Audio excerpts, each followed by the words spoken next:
Hi everyone, I hope you're doing great today. Okay, so I am officially a very happy man, and I have to say that to you. Okay, so ever since the whole NSAS protest began, a lot of people have reached out to me asking me, Joe, when are you going to say something? When are you going to say something? Say something. And I laughed out the whole time. I kept laughing. I was like, these guys don't understand.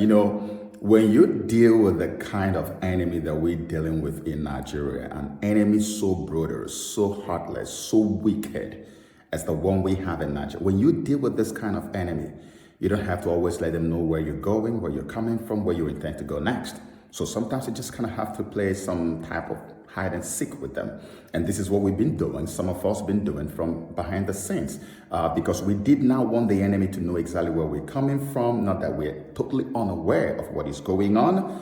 And let me officially announce to you today that I am a huge end SARS and SWAT proponent. I stand by my people. In fact, in no time, I am going to be there with them live protesting against the wickedness that has brought us to the place where we have become the laughing stock of the whole world. A nation with some of the brightest brains in the world reduced to a nation of paupers, of lunatics, of people who just when they go somewhere, people just laugh at us. That nonsense has got to stop, and that is what is happening right now. So eventually we have found a route through which we can get to the place we've always wanted to get to. Every time we try to get there, they stop us. Every time they stop us.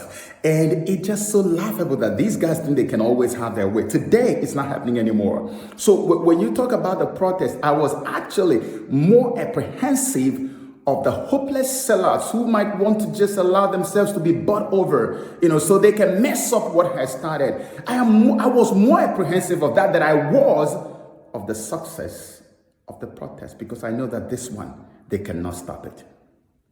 You see this one now? They cannot stop it.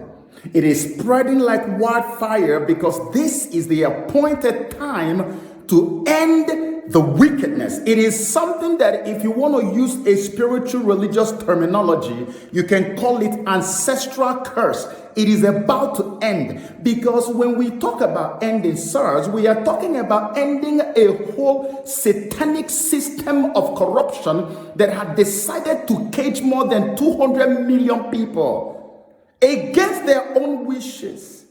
It is a systemic overhaul, a systemic change. That's what we are crying for. In fact, if you want to word it differently, you can actually word it end Nigeria now. That's exactly what this is all about, actually, because Nigeria is a scam. Nigeria is fake. Everything that makes a nation is constitution. And when you have no constitution, or at best, when you have a constitution that is 99% fraudulent, you don't have a nation. This is not anything too difficult for anyone to comprehend or to understand. No, you don't have a nation here. That's why you have a police force. A police force that is so brutally weaponized against the people. And yet, the people who make up the police force earn so little. So little. Channels Television had a documentary some time ago and showed us how our policemen were living in their quarters. I am telling you, I would not put a dog in some of the places where they call police quarters in Nigeria.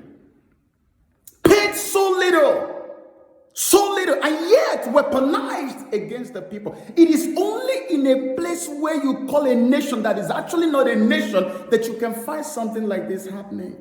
Why? A nation where the president is actually acting like he's the God, the Messiah of the people who he claims every day put him in power. No, we did not put you in power. If we don't have a say, if we cannot talk, if you continue to harass people, how can you claim that we're the ones? How can you claim that the power belongs to people? No, power doesn't belong to us. And it's evident, it's obvious, because he's been doing so many things without consulting people. Look at the chief of army staff. He just came out, I saw it in the news just a while ago, that his loyalty is to the president of the nation. And I'm going to come up with a video to prove to us what the military is supposed to do. I have a story from Malawi to show you what the Malawian military did. Since the time they kicked out the tyrannical leader they had there, from that day till today, the Malawian military had always stood on the side of the people. Every time a satanic leader, an autocratic leader, a tyrannical leader came to power and wanted to use them, they said, no, you can't use us. We are going to be on the side of the people. And this is what the Chief of Army Staff is supposed to be doing right now. But he's saying, no,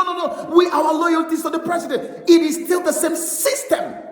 A system that prefers one other tribe over the other tribe. When we are supposed to be one in the country, a president comes to power and divides us more than we have ever been divided, ever, since I've ever known about Nigeria.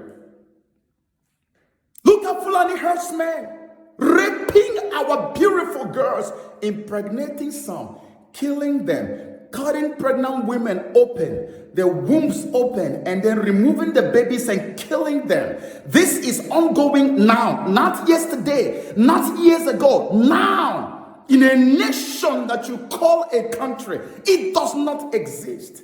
That system has to go completely. A system where politicians are paid so much, and the people who actually are supposed to receive good pay are receiving nothing. It is an entire systemic overhaul. That's what we're crying for, and that's what we're going to get. I don't care who you are. I don't care where you're standing on the fence. I want you to join this right now. And let me send a very strong warning to the so-called sellouts. In case you are going to watch this video, let me tell you, I'm a preacher. I'm a preacher of the gospel, a child of God. And you know that I do love God. You cannot question that. But let me tell you, if we find out any of you people who are going to be sold out, who are going to be bought over to mess up what has started, if God does not kill you, we will identify you people and physically kill you. Take this, you can quote me any day. If we find you people who will come around to mess up this protest, we will identify and kill all of you. This has got to end now. Nobody is going to be bribed. Of course, they can see it now, and I'm sure the government understands that it is all over. It is game over for them. This is it. You don't want to listen to the people. You don't care. You call us dogs and animals and chickens, and you just treat us anyhow. This is it. It's over. Watch out. In the next few days, I'm going to be there with my people, and we are going to make sure we bring down this satanic system that has put so much power in the center. Look at United Arab Emirates. About 15 to 17 items is on the executive list. In Nigeria, you have about 85 to 90 items, or maybe 60 something, on the executive list, putting so much power in the center. The federal government has so much power that even if I want to repair the road in my own place, they will not allow me to do it. The federal government is so powerful that we cannot have state police. We cannot have all the things we've been asking for. These are things that other nations who wanted to be together in unity have done. Nigeria says no, because the system is satanic and corrupt. And that's why NSARS has become our route. And I'm telling you, protesters, everybody brace yourselves. This is not going to end in a day or two. I am ready. We are all ready. We will stay and shut down the system. People who need to retire must retire. People who need to resign must resign. If the president has lost goodwill with the people, let him resign and go. If the service chiefs have lost goodwill, go. That's what we want. And if you don't want it that way, then get ready to kill all of us. Get ready to kill us. End SARS and end SWAT now. God bless you.